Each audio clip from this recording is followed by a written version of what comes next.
On March 10, 2026, at sunrise in New Mexico, dozens of special agents and state investigators converged on Zorro Ranch, a place many believed would keep its secrets forever. This wasn't a routine visit, it was a full-scale criminal raid. Before we break down what was found behind those gates, make sure to subscribe to the channel and turn on all notifications. In an investigation this massive, the smallest detail can change everything, and we'll be covering every update as it breaks. Stay with me, because what you are about to learn goes far beyond what mainstream media has dared to show you. That morning, something changed, not just in that isolated valley a few miles from Santa Fe. Something changed in the most explosive, most far-reaching, and arguably most important investigation of recent decades. Because this raid did not come out of nowhere, it is the result of years of pressure, of sealed documents finally made public, of victims who refused to stay silent, and of a truth that powerful people did everything to bury, sometimes literally. Stay with me, because what you are about to learn goes far beyond what mainstream media has dared to show you. Jeffrey Epstein died on August 10, 2019, in his cell at the Metropolitan Correctional Center in Manhattan. Federal authorities ruled his death a suicide by hanging. But since that day, one question has gnawed at consciences, crossed courtrooms, and haunted the victims who had been waiting to see him stand trial. How could a man under maximum surveillance, accused of international sex trafficking involving minors and possessing a contact book filled with the most powerful names on the planet, die without anyone being held accountable? The surveillance cameras were down. The guards were asleep. The protocols had not been followed. And Epstein, found dead, took with him secrets that dozens of influential men had every interest in seeing disappear along with him. Zorro Ranch, nestled in the mountains of New Mexico, represented one of the cornerstones of his empire, a property spanning thousands of acres, isolated, difficult to access, far from prying eyes. It is there, according to investigators and several testimonies, that some of the most serious activities of the Epstein network allegedly took place, a place where young women were reportedly brought, sometimes held against their will, systematically exploited. A place that the 2019 federal investigation had never truly searched, at least not to the degree that the accusations demanded. And that is precisely where the March 10, 2026 raid takes on its full significance. To understand why this raid is historic, we need to go back in time.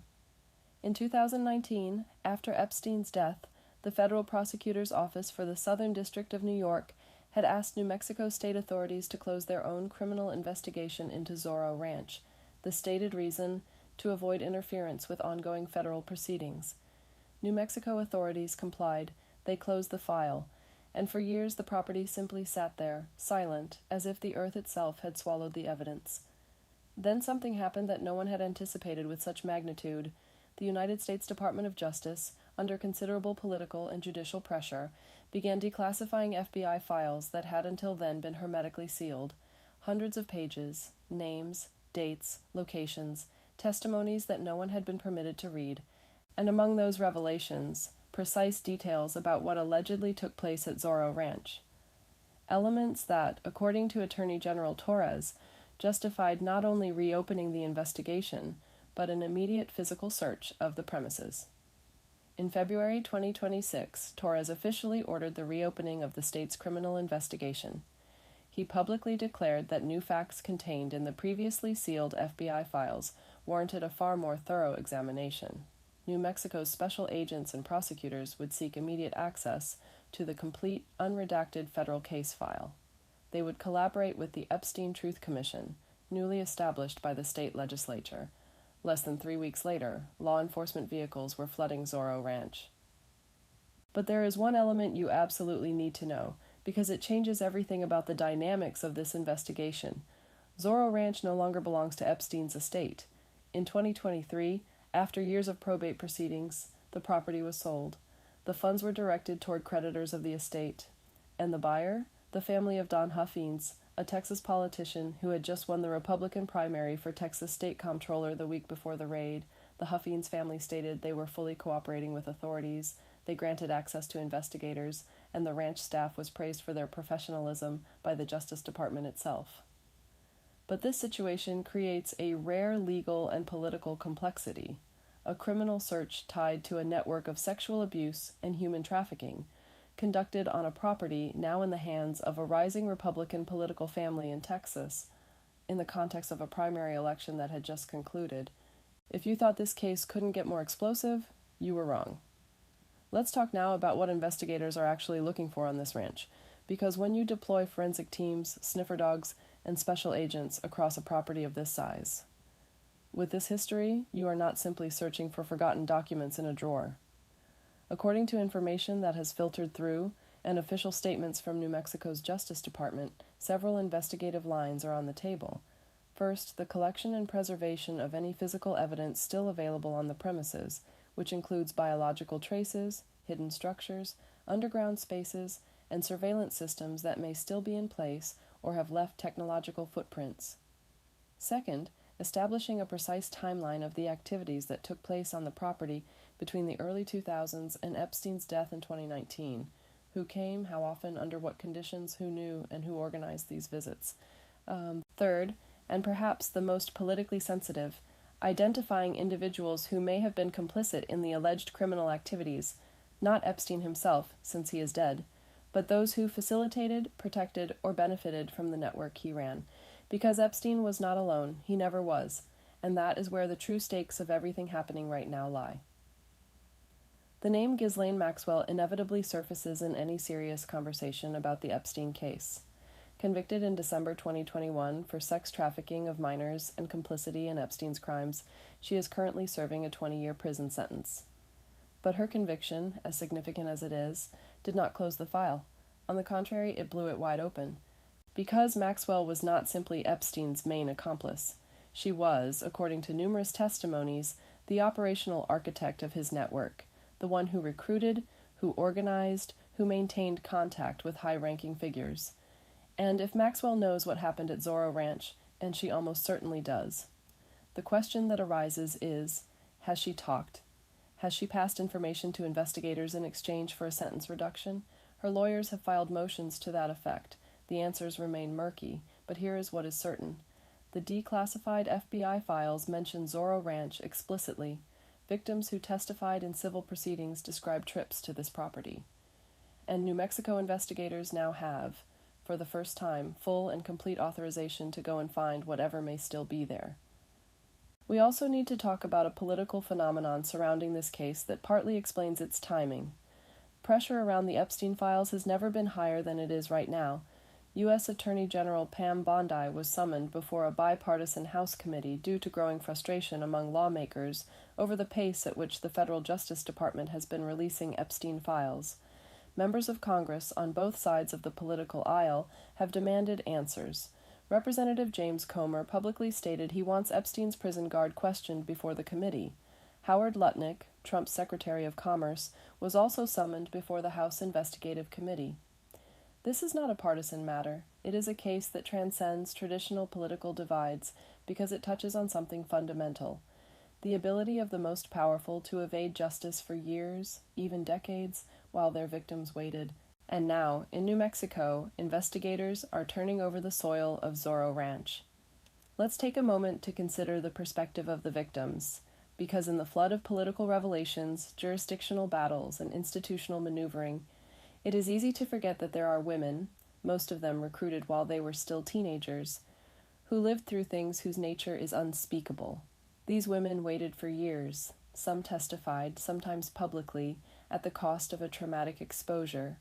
Others stayed silent, paralyzed by shame, fear, or the feeling that no one would listen. Some received civil settlements from Epstein's estate after his death, but a check does not replace criminal justice. A financial settlement does not put accomplices behind bars.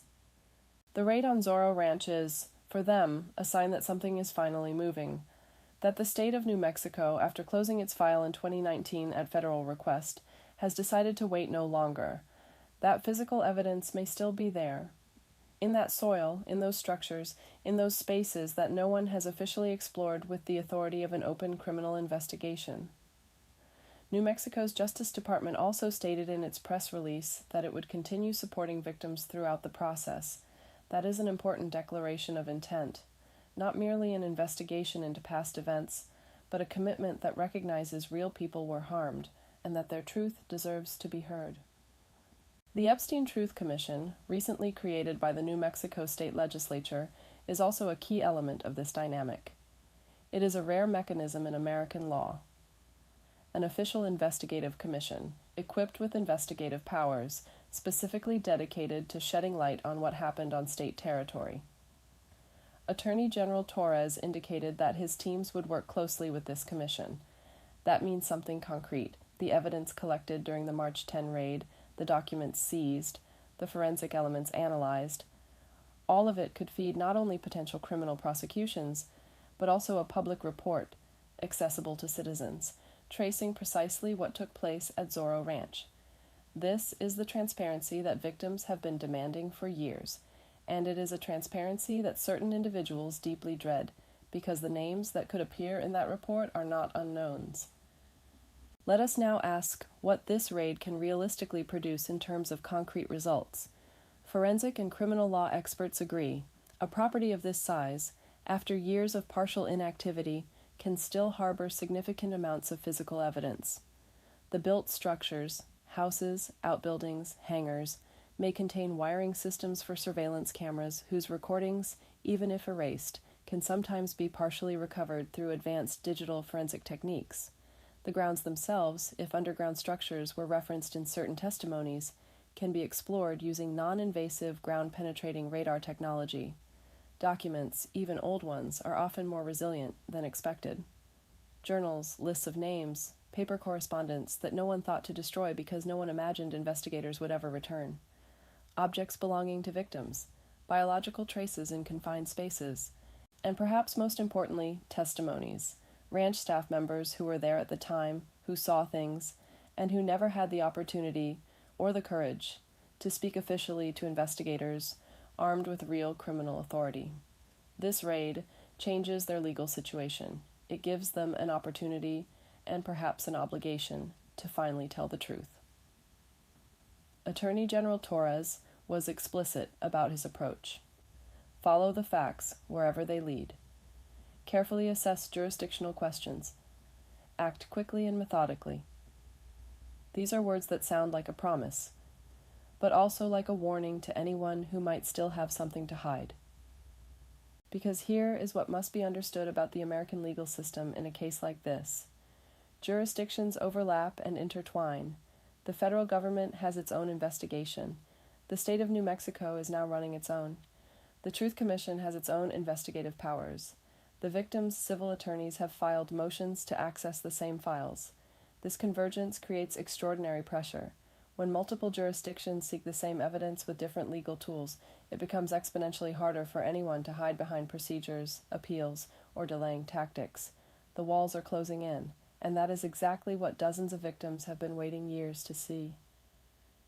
What we are witnessing right now is not the end of the Epstein case. It is not even the beginning of the end. But it may be the end of the beginning. The end of a period when institutions could close files, when FBI documents could remain sealed for years, when a property of this nature could simply change hands without anyone looking too closely. On March 10, 2026, investigators set foot on the soil of Zorro Ranch with the authority of an open criminal investigation. They photographed, collected samples, searched, questioned. And what they found we may not know immediately. Criminal investigations take time. Forensic analyses take weeks, sometimes months. But something irreversible happened that morning. A door was opened, a door that many believed had been permanently shut. Attorney General Torrez said it himself. We will keep the public informed, we will support the victims, and we will follow the facts wherever they lead. So let's follow those facts, together. Because this story is not over, and the truth, whatever it may be, deserves to be heard all the way to the end.